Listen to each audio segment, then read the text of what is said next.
The IRS agent's voice crackled through my phone like ice water in my veins. "Mr. Thompson, we've received a report about unreported rental income from your lake property. We'll need to conduct a full audit of your finances going back 5 years." My hands trembled as I stared out at the pristine waters of Lake Harmony through my cabin windows. 5 years. That would cost me everything: my retirement savings, my kids' college funds, maybe even this sanctuary I'd built with my own 2 hands. All because Margaret Winters, the self-appointed queen of our lakeside HOA, had decided I needed to be destroyed. But Margaret had made one critical mistake. She had no idea that the tax attorney sitting across from me at that very moment, sipping coffee and reviewing HOA bylaws, was about to become her worst nightmare. 3 months earlier, I thought I was living the American dream. After 30 years as a mechanical engineer, I'd finally saved enough to buy my slice of paradise, a modest cabin on Lake Harmony, tucked away in what was supposed to be a quiet community of weekend warriors and retirees. The HOA seemed reasonable enough during my walkthrough. Monthly fees of $200, basic maintenance of common areas, boat dock upkeep. Standard stuff. I should have paid more attention to the way the real estate agent's smile flickered when she mentioned Margaret Winters. "She's very involved in community affairs," Sarah had said, her voice carrying a warning I was too excited to catch. Margaret Winters stood exactly 5 feet tall and wielded her HOA board position like a medieval warhammer. The first time I met her, she was marching up my gravel driveway with a clipboard clutched against her chest like armor, her silver hair pulled back so tight it seemed to stretch her perpetual scowl even wider. "You must be the new owner," she announced, not bothering with pleasantries. "I'm Margaret Winters, HOA president, and we need to discuss several violations I've already identified." I was still unpacking boxes from my truck, wearing paint-stained jeans and a ratty college t-shirt. "Violations? I just got the keys yesterday." Her pen clicked ominously. "Your mailbox is 2 inches too tall according to our architectural standards. Your dock extends 6 inches beyond the approved setback line. And this gravel driveway needs to be sealed concrete within 60 days. The list went on for 23 items. 23 violations she'd identified before I'd even spent one night in my own property. That should have been my first clue that Margaret Winters wasn't just strict, she was dangerous. Over the next 2 months, Margaret waged a war of attrition that would have made Sun Tzu proud.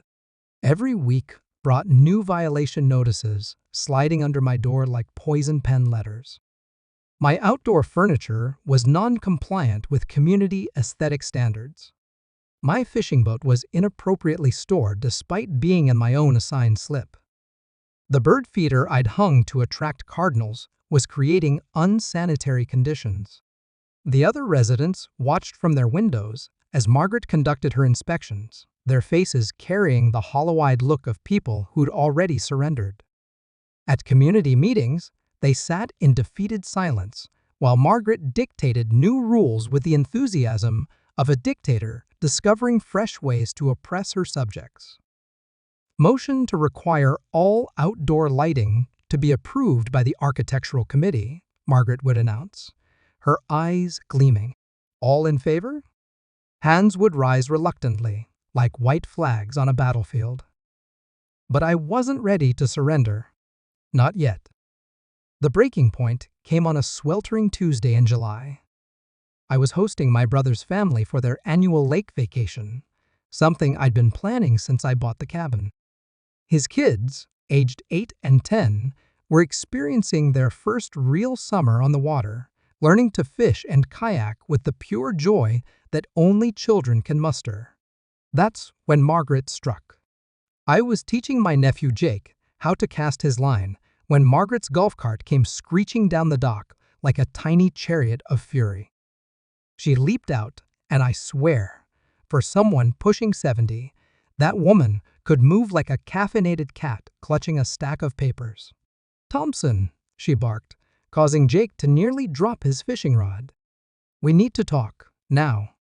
My brother Mike stepped protectively closer to his kids, recognizing the tone of someone who'd spent their life perfecting the art of intimidation. "What's the problem, Margaret?" She thrust the papers at my chest. "You're in violation of Section 12.3 of our rental restrictions.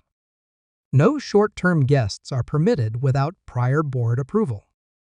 I've documented your illegal rental activity with photographs and witness statements." The blood drained from my face. "Rental activity? That's my brother and his family. They're staying for a week. I have testimony from 3 residents who observed monetary exchange," Margaret continued, her voice rising to ensure the entire dock could hear. "You were seen accepting payment for accommodation services." Mike stepped forward, his jaw tight. "Lady, I gave my brother $40 for groceries and gas for his boat. That's not rent, that's family helping family." But Margaret was already writing another citation. "The board will be reviewing this violation at our emergency session tomorrow night. The fine for unauthorized commercial activity is $5,000 for the first offense. $5,000 for having my family visit." That night, after Mike loaded his disappointed kids into their minivan and drove back to Ohio 2 days early, I sat on my dock, staring at the sunset, and realized Margaret wasn't just enforcing rules. She was trying to force me out entirely. And she was winning. But wars aren't won by those who strike first. They're won by those who strike last. The next morning, I called David Morrison, a tax attorney I'd worked with during my divorce 5 years earlier. David had built his reputation defending small business owners against IRS overreach, and his success rate was legendary. What I didn't know, what Margaret definitely didn't know, was that David's firm had recently landed the biggest contract of their careers. I explained the HOA situation, expecting him to recommend a local lawyer who specialized in property disputes. Instead, David went quiet for a long moment. "Did you say Lake Harmony HOA?" he finally asked. "Yeah, why?" "Well, that's interesting. My firm just got retained to handle their federal tax compliance audit. Seems the IRS has some questions about how they've been classifying their reserve funds and special assessments." Small world, isn't it? The pieces clicked into place like tumblers in a lock. "David, I think I might need more than just legal advice. I think I might need justice." "Oh, Tom," David chuckled, and I could hear the predator awakening in his voice. "Justice is exactly what I specialize in." That night's emergency HOA meeting was held in Margaret's living room, a cramped space dominated by doilies and the lingering scent of disappointment. 5 board members clustered around her coffee table like conspirators planning a heist, their faces grim with the seriousness of their mission. Margaret called the meeting to order with a ceremonial gavel that looked like it had been carved from the dreams of defeated homeowners. "We're here to address the egregious rental violations committed by Thomas Thompson at 247 Lakeshore Drive." Board member Janet Reeves, a nervous woman who'd clearly learned to survive by agreeing with Margaret, nodded eagerly. "The evidence is overwhelming. Multiple witnesses, photographic documentation, and clear violation of our covenants." "What evidence?" I interrupted, causing the assembled dictators to jump like they'd been caught stealing candy. "I'd like to see these photographs and witness statements you keep mentioning." Margaret's eyes narrowed to slits. "Your guilt is established, Thompson. The only question is consequences." That's when I played my first card. "Actually, Margaret, I've been doing some research into HOA law, and I discovered something interesting. According to State Statute 47-201, any fines exceeding $100 require a formal hearing with at least 72 hours notice and the right to legal representation. You called this meeting 18 hours ago." The room went dead silent.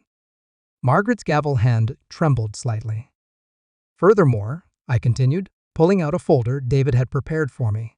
Section 12.3 of your own covenants clearly defines rental activity as accommodation provided to non-family members for compensation exceeding actual costs incurred. Since my brother is family and reimbursed me for groceries he consumed, no violation occurred.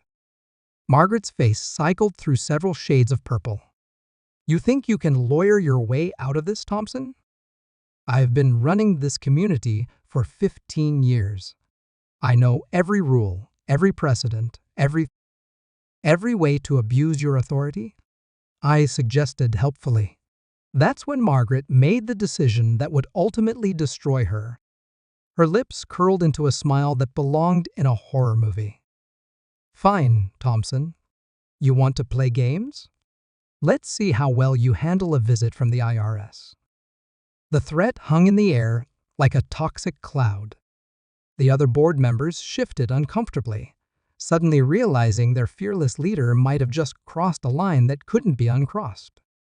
Margaret, Janet whispered, maybe we should.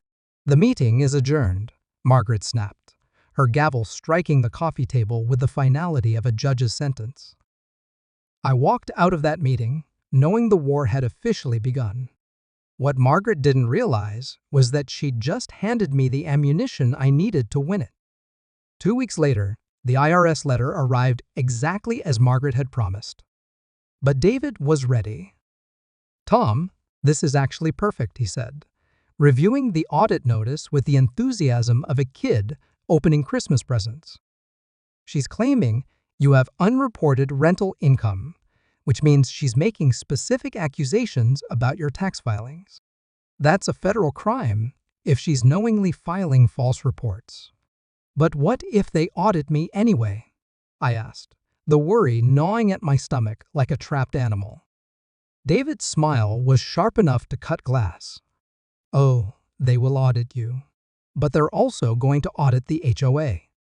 And Tom, you have no idea how interesting your HOA's books really are. That afternoon, David pulled up to my cabin in his silver Mercedes, carrying a briefcase that looked like it cost more than my boat. We sat on my deck, overlooking the lake, while he spread out documents like a general planning a campaign. Your HOA has been playing fast and loose with tax law for years, he explained, pointing to spreadsheets that meant nothing to me but clearly thrilled him. They've been classifying special assessments as non-taxable, but they're using that money for capital improvements that should be reported as income. They've got over $200,000 in their reserve fund that's been sitting in high-yield investments, generating taxable income they've never reported. Is that illegal? Tom, it's not just illegal, it's stupid. The IRS hates nothing more than organizations that try to hide investment income. And the penalties. David whistled low. We're talking about potential liability in the high six figures. But David was just getting warmed up. There's more. Margaret has been using HOA funds for personal expenses. Her home office renovation was paid for with community money. That golf cart she drives around? HOA purchased. Even her landscaping was classified as common area maintenance, even though it's clearly private property improvement. How did you find all this? That's the beautiful part, Tom. As their tax compliance attorney, I have access to everything. Every bank statement, every receipt, every invoice. And Margaret herself authorized me to conduct a complete financial review. David's grin was predatory. She literally paid me to build the case against her. The next phase of our plan required patience, something Margaret had never learned to appreciate. While she waited for the IRS to destroy me, David systematically documented every violation, every misappropriation, every questionable transaction the HOA had made under her leadership. Meanwhile, I played the perfect target. I complied with every audit request, provided every document, answered every question with the cooperation of someone who had absolutely nothing to hide. Because I didn't. My financial records were spotless. Every income source documented, every deduction legitimate, every tax payment current. The IRS agent assigned to my case, a thorough woman named Patricia Chen, seemed almost disappointed by how boring my audit was turning out to be. "Mr. Thompson, I have to ask," Agent Chen said during our final review meeting, "why do you think someone would report you for unreported rental income when your records clearly show no such activity?" I shrugged, channeling my best impression of innocent confusion. "I honestly have no idea, Agent Chen. Maybe someone misunderstood when my family visited? People sometimes jump to conclusions." She mused, making notes in her file. "Well, your audit is complete. No violations found, no penalties assessed. In fact, you've been overpaying your estimated taxes by about $300 annually. We'll be sending you a refund." 3 days later, the other shoe dropped on Margaret Winters like a meteorite of justice. The IRS doesn't knock politely when they come to collect. They arrive in force, with multiple agents, boxes of documents, and the kind of no-nonsense efficiency that makes grown adults cry. I happened to be walking my dock that morning when 3 black sedans pulled into the HOA office parking lot. Margaret emerged from the community center like a queen greeting foreign dignitaries, clearly expecting to discuss my impending downfall. Instead, Agent Patricia Chen stepped out of the lead vehicle with a briefcase and an expression that could freeze lava. "Mrs. Winters, I'm Agent Chen with the Internal Revenue Service. We're here to discuss some serious discrepancies in your organization's tax filings." Even from 50 yards away, I could see Margaret's face transform from smug confidence to dawning horror. "Discrepancies? What discrepancies?" I reported the Thompson man exactly as I promised. "Ma'am, this isn't about Mr. Thompson. This is about Lake Harmony, HOA's failure to report investment income, misclassification of special assessments, and what appears to be systematic personal use of organization funds." Margaret's legs seemed to forget how to work. She grabbed the doorframe for support, her clipboard clattering to the concrete like her authority falling apart in real time. "There must be some mistake," she stammered. "Our books are perfectly—" "Mrs. Winters, we're going to need access to all financial records, bank statements, and receipts going back 5 years. We also have a warrant to search the premises for any documents related to fund management and expenditures." That's when Margaret spotted me watching from my dock. Her eyes locked onto mine across the distance, and in that moment, she understood exactly what had happened. The color drained from her face like water from a broken dam. I raised my coffee mug in a small salute. The next 6 hours were a masterclass in federal efficiency. IRS agents methodically dismantled Margaret's financial empire, box by box, document by document, receipt by receipt. Other residents gathered at their windows and doorways, watching their tyrannical HOA president reduced to a sobbing, pleading shadow of her former self. "Please, you don't understand," Margaret kept repeating as agents loaded her personal golf cart onto a trailer. "That was community equipment. We all used it." Agent Chen's response was crisp and professional. "Mrs. Winters, our investigation shows this vehicle was purchased with HOA funds, but registered and insured under your personal name. That's conversion of organization assets for personal use." By afternoon, word had spread through the community like wildfire. Janet Reeves appeared at my door, her face red with embarrassment and something that might have been relief. "Tom, I need to apologize," she began, wringing her hands. We all knew Margaret was getting out of control, but we were too scared to stand up to her. "What she did to you, threatening to call the IRS just because you had family visit. It was wrong. Janet, you don't need to." "Yes, I do." Her voice grew stronger. "We let fear turn us into cowards, and we let one person's ego destroy what should have been a peaceful community. But now, God, Tom, is it true? Is she really in as much trouble as it looks? I poured Janet a glass of iced tea, and we sat on my deck, watching the IRS agents work. Let's just say that filing false reports to trigger malicious audits is a federal crime, and misappropriating funds from a homeowners association is both tax fraud and theft. Janet's eyes widened. How much trouble are we talking about? Well, I said, choosing my words carefully, David Morrison, that's my attorney, mentioned that the potential tax liability alone could exceed $400,000, plus penalties and interest going back 5 years. 400,000. Janet's voice was barely a whisper. And that's just the civil penalties. If the IRS refers this for criminal prosecution, I shrugged. Let's just say Margaret might be trading her golf cart for an orange jumpsuit. That evening, Margaret made one final desperate play. She appeared at my door just after sunset, no longer the imperious HOA dictator, but a broken woman clutching a bottle of wine like a peace offering. Tom, please, we need to talk. I'd been expecting this moment.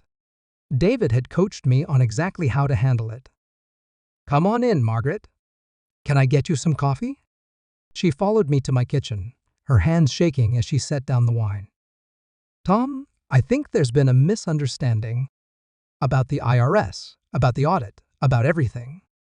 What kind of misunderstanding? I never meant for things to go this far.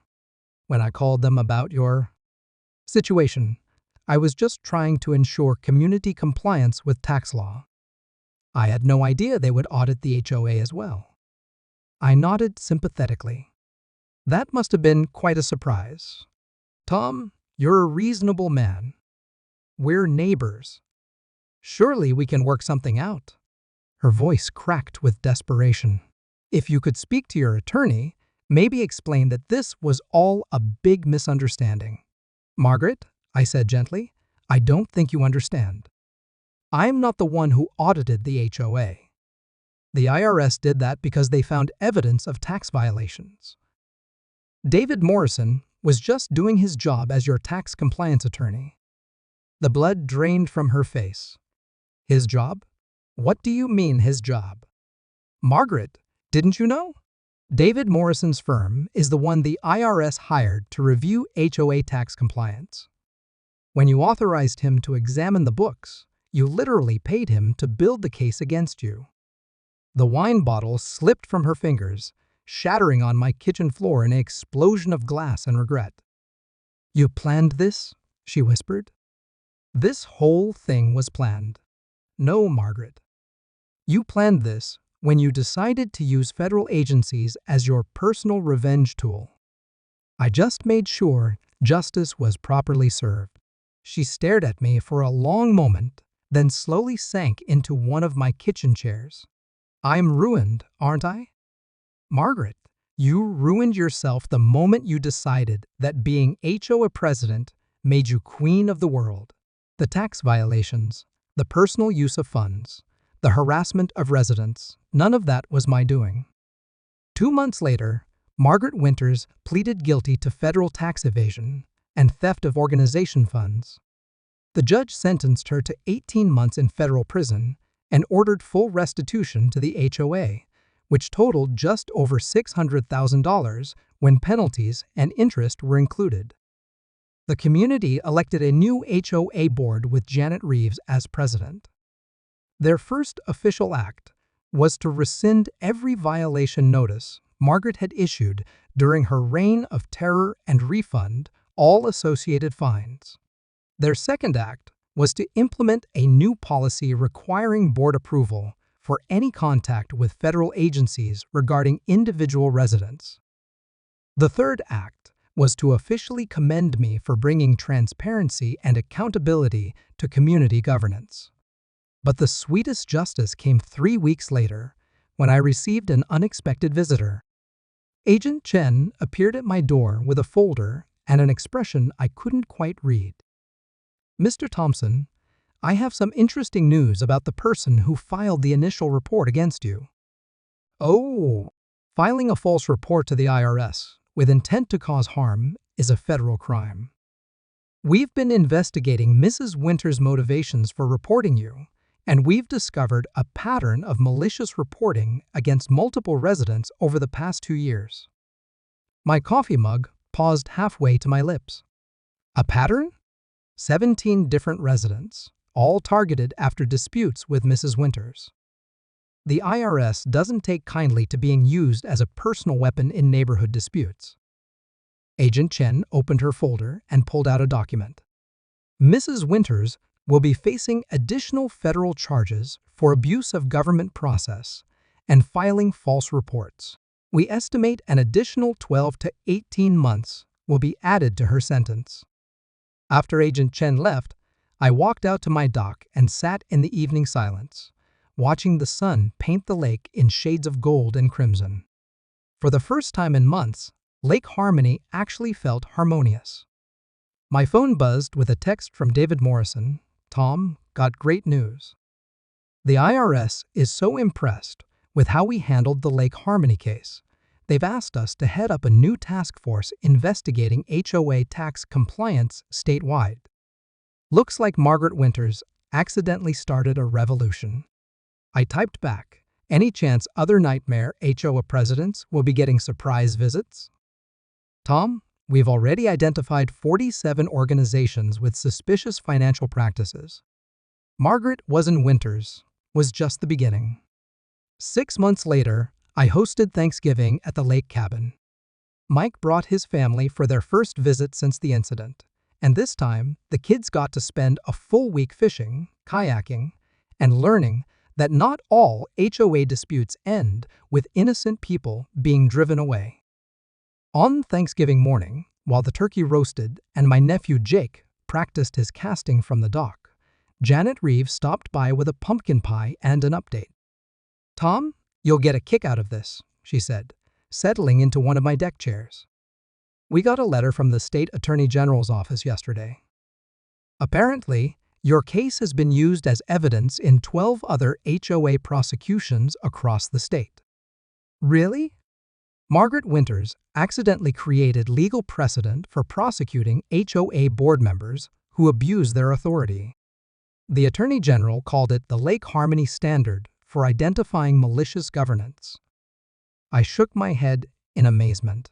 Margaret always did want to leave a legacy. Oh, and Tom? We got our final insurance settlement last week. Margaret's legal bills and restitution wiped out her personal assets, but our community insurance covered most of the financial damage. We're actually in better shape financially than we've been in years. That afternoon, as my family gathered around the table for Thanksgiving dinner, my phone rang with a number I didn't recognize. Mr. Thompson? This is Carol Martinez from Channel 7 News. We're doing a follow-up story on the Lake Harmony HOA case, and we'd love to interview you about how homeowners can protect themselves from board abuse. I appreciate the call, Carol, but I think I've had enough publicity. I understand. But, Mr. Thompson, we've been contacted by homeowners from 6 different states who say your story inspired them to fight back against similar situations. Would you consider sharing some advice for people facing HOA harassment? I looked out at my family, safe and happy in the home I'd fought to keep, then at the peaceful lake that had finally earned its name. You know what, Carol? I think I would. Because sometimes the best revenge isn't just winning your own war. Sometimes it's making sure the bullies of the world know that their victims might just fight back. And sometimes, just sometimes, those victims have friends in very high places. My new career with the FBI's HOA Fraud Task Force has been everything I hoped for and more. In my first year, we've investigated 47 cases of HOA corruption, resulting in 31 indictments and over $4 million in recovered funds, returned to communities. Each case brings its own satisfaction, but none more so than the call I received last month from a homeowner in Arizona named Sarah Martinez. Mr. Thompson, I saw your interview on 60 Minutes about HOA fraud, she said, her voice shaking with hope and desperation. I think our board president is pulling the same scams Margaret Winters did. Can you help? Sarah's story was heartbreakingly familiar. Escalating fines, mysterious special assessments, threats of foreclosure for minor violations. The board president, a man named Richard Voss, had been systematically terrorizing their community for 3 years. Sarah, can you get me copies of your HOA's financial statements for the past 2 years? 2 weeks later, Sarah sent me documents that made Margaret Winters look like a petty thief. Richard Voss had embezzled over $200,000, created fake construction contracts worth another $100,000, and was charging residents personal consultation fees to avoid violations. The FBI raided Voss's home on a Tuesday morning. By Thursday, he was in federal custody facing charges that could put him away for 15 years. But the real vindication came 6 months later, when Margaret Winters herself provided the final piece of justice I never saw coming. I was reviewing case files at my home office when my phone rang with a call from Federal Correctional Institution, Lexington. Tom, this is Margaret Winters. I'm calling to ask for your help. The silence stretched between us for a long moment. Margaret Winters, asking me for help. What kind of help, Margaret? Tom, I've been thinking about what I did, not just to you, but to everyone in our community. I want to make amends, real amends. The FBI contacted me about participating in a program where former offenders help investigate similar crimes. You want to help catch other corrupt HOA presidents? I know how they think, Tom. I know every trick, every manipulation, every way to hide money and abuse authority. I have been corresponding with other inmates who committed similar crimes, and the patterns are identical across the country. Margaret's voice carried a sincerity I'd never heard before. I can't undo what I did. I can't give you back the months of stress and anxiety I caused. But I can help you make sure other people don't go through what you went through. Margaret, why would you want to help the people trying to catch criminals like yourself? Because, Tom, sitting in a federal prison cell gives you a lot of time to think about the person you used to be. I spent 15 years believing I was protecting our community, but I was really just protecting my own ego. I hurt good people because I could, because I had power and they didn't. She paused, and I could hear the weight of her regret. I destroyed my marriage, ruined my relationship with my daughter, and threw away my freedom because I couldn't admit when I was wrong. But maybe, if I help you catch others like me, I can prevent some families from being torn apart the way mine was. 3 months later, Margaret Winters became the first inmate participant in the FBI's HOA fraud prevention program. Working from prison, she's helped us identify corruption patterns in over 60 communities and provided inside information that's led to 18 new investigations. The woman who once tried to destroy my life is now my most valuable asset in protecting other homeowners. But perhaps the most satisfying moment came exactly 2 years after Margaret's sentencing. I was visiting Lake Harmony for the annual community barbecue when Janet Reeves approached me with a special presentation. Tom, the entire community wanted to thank you properly for what you did, she said, handing me a wooden plaque that made my throat tight with emotion. The engraving read Thomas Thompson, Community Hero, in recognition of extraordinary courage in standing up to corruption and protecting the rights of all homeowners. Lake Harmony Community Association, 2025. But below the formal inscription was a handwritten note that made me smile. Thanks for teaching us that sometimes the best way to deal with a bully is to let them defeat themselves. As I stood there surrounded by neighbors who had become friends, looking out at the lake that had finally earned its name, I realized something profound. Margaret Winters had set out to destroy me, but instead she'd given me the most meaningful work of my life. Today, I wake up every morning knowing that my job is to protect families from the kind of terror Margaret once inflicted. I've helped return millions of dollars to communities, sent dozens of corrupt officials to prison, and given homeowners the tools they need to fight back against abuse. Margaret Winters is currently serving year 3 of her 12-year sentence at Federal Correctional Institution, Lexington. According to her FBI handler, she's become one of their most productive informants, helping to identify and prosecute HOA corruption across the country. Her daughter, Rebecca, has started a nonprofit organization that provides legal resources to homeowners facing HOA abuse. Her ex-husband moved to Florida and changed his name. The Lake Harmony HOA is now considered a model for transparent community governance. Property values have increased by 18%, and we've had a waiting list of potential residents for over a year. As for me, I'm living proof that sometimes the best revenge isn't just winning, it's turning your victory into a mission that helps others win too. And every time I help another homeowner stand up to a corrupt board, every time we arrest another petty tyrant who thought their authority made them untouchable, I remember Margaret Winters standing in my kitchen, wine bottle shattered at her feet, realizing that she'd finally picked on the wrong person. The bullies of the world should take note.